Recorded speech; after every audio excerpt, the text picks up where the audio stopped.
Oil pulling அது எப்படி பண்ணுறது?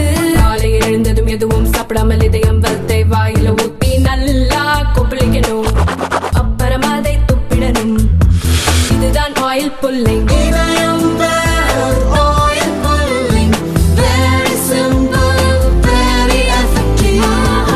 பத்தாண்டுகள் கழித்து 2024 மொத்தமாக நம்முடைய நாட்டில் வரி செலுத்தக்கூடியவர்கள் 7,90,00,000 பேர்.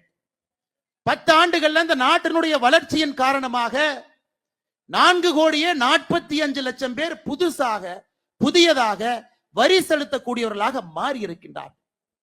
இன்னைக்கு 12 லட்சம் ரூபாய் வரை யாருக்கு சம்பாத்தியம் இருக்கிறதோ நீங்கள் வரி செலுத்த வேண்டாம் என்று சொல்லி இருப்பது சாதாரணமான விஷயம் இல்லைங்க, சரித்திரம். அது சரித்திரம். காரணம், இந்த 7,90,00,000 பேர்த்துல 6,80,00,000 பேர் 12 லட்சம் ரூபாய்க்கு கீழே வருமானம் வைத்திருக்கக்கூடிய நபர்கள். மறுபடியும் சொல்றேன், 7,90,00,000 பேர் மொத்தமாக வரி செலுத்துறவங்கல்ல 6,80,00,000 பேர் இந்த ஆண்டு வரி செலுத்த மாட்டார்கள். காரணம், அவர்களுக்கு வரி விலக்கு நரேந்திர மோடி அவர்கள் அளித்திருக்கின்றார். இதை இப்படி சொல்லலாம், நாட்டுல மொத்தமா எத்தனை பேர் வரி செலுத்துறாங்களோ அதிலே 87% மக்களுக்கு வரி செலுத்த வேண்டாம் என்று நரேந்திர மோடி அவர்கள் சொல்லி இருக்கின்றார். இதன் மூலமாக மத்திய அரசுக்கு ஏற்படக்கூடிய வரி மூலமாக வேண்டாம் என்று சொல்லதன் காரணமாக எத்தனை வரி வராம இருக்கு. போன ஆண்டு கணக்கு பார்த்தீங்கன்னா இந்த ஆண்டுக்கு 1,10,000 கோடி ரூபாய் வரி வேண்டாம் என்று சொல்லி இருக்கின்றார் நரேந்திர மோடி அவர்கள். காரணம் என்னங்க? நடுத்தர மக்களுக்கு அன்பு பரிசு கொடுக்க வேண்டும், கடுமையாக உழைக்கக்கூடியவர்களுக்கு நன்றி சொல்ல வேண்டும். நடுத்தர குடும்பமாக இருந்து குழந்தை குட்டி எல்லாம் வச்சு மாசம் மாசம் பட்ஜெட் போட்டு பால் கணக்கு, பேப்பர் கணக்கு, டிவி கணக்கு, ஸ்கூல் கணக்கு, பெட்ரோல் கணக்கு, அதுல எல்லாம் சம்பாதிச்சு சிறுக சேர்த்த ஒரு காசை அந்த ஆண்டு முடியும் பொழுது அரசுக்கு வரியாக கட்டிதான் இந்த நாடு முன்னேறி கொண்டிருக்கிறது.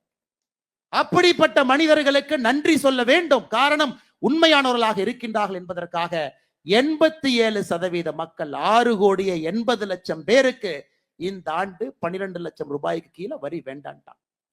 இதை நம்முடைய முதலமைச்சர் மு.க. ஸ்டாலின் அவர்கள் எப்படி சொல்றாங்கன்னா, என்ன பெருசா பண்ணிட்டாரு? 144 கோடி பேர் இந்த ஊர்ல இருக்கிறாங்க. இந்த நாட்டுல 2% மக்களுக்கு வரி இது கொடுத்திருக்கிறாங்க, வரி கட்ட வேண்டாம். இது சாதனையா அப்படிங்கிறார் முதலமைச்சர் அவர்களே. நீங்க வீட்டுல போய் கடைக்கு போய் பால் பாக்கெட் வாங்கினா உங்களுக்கு அவங்க கஷ்டம் தெரியும், நியூஸ் பேப்பர் வாங்கினா கஷ்டம் தெரியும். நீங்க டிஃபெண்டர் கார்ல மகன் நடத்தக்கூடிய மிகப்பெரிய நிறுவனம், கோடி கோடியாக சம்பாதனை இருக்கக்கூடிய முதலமைச்சர் அவர்களுக்கு நடுத்தர மக்களுடைய வழி எப்படி தெரியும்? முதலமைச்சர் மு.க. ஸ்டாலின் ஐயா அவர்களே, ஒரே வார்த்தையில கொச்சப்படுத்திட்டு போயிட்டீங்க. ஒரே வார்த்தையில 2% மக்கள் பயனடைகின்றார்கள் என்று சொல்வதை விட வரி செலுத்தக்கூடியவர்கள் 87% மக்கள் பயனடைகின்றார். இது நடுத்தர மக்களுக்கு கிடைத்திருக்கக்கூடிய மிகப்பெரிய பரிசு. இன்னைக்கு தமிழ்நாட்டில் எத்தனை பேர் பயனடைஞ்சிருக்கிறாங்க? இன்னும் முழுமையாக நம்மிடம் அந்த நம்பர் இல்லை அப்படின்னா கூடங்க, குறைந்தபட்சம் 60 லட்சம் பேர் தமிழ்நாட்டில் மட்டுமே, குறைந்தபட்சம் 60 லட்சம் பேர். 60 லட்சம் பேருக்கு மேல இந்த ஆண்டு மத்திய அரசு 12 லட்சம் ரூபாய் வரை வரி செலுத்த வேண்டாம் என்று சொன்னதன் காரணமாக குறைந்தபட்சம் 60 லட்சம் பேர்